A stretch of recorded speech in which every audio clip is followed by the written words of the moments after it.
Joint family.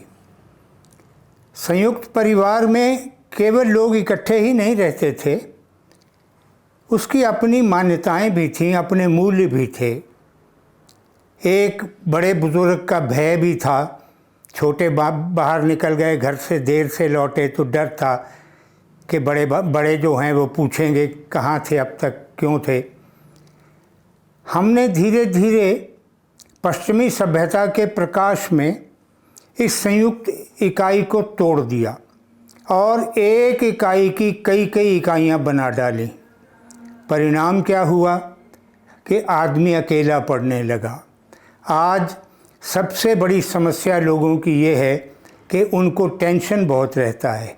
वो tension अकेलेपन की देन है, क्योंकि उनका दुख सुख बांटने वाला अपना उनके पास कोई नहीं है।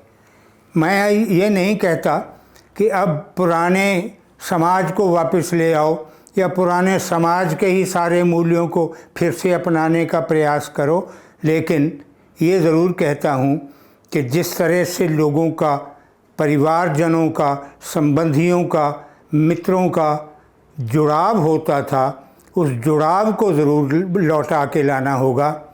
और मैं अब भी समझता हूँ कि सभ्यता की दृष्टि से आज भी मुझे ये कहना है कि आओ गांव की तरफ लौट चलें, क्योंकि गांव में गांव की बेटी सबकी बेटी होती थी, गांव की बहन सबकी बहन होती थी, गांव की बहू का आदर सब करते थे, गांव के बड़ों का आदर किया करते थे।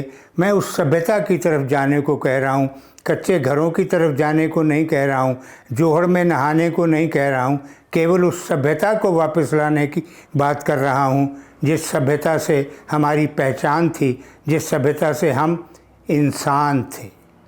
हम मानव बने, मानव से महामानव बने, महामानव से ब्रह्मत्व प्राप्त करने का संकल्प लें। ये हमारा उद्देश्य होना चाहिए।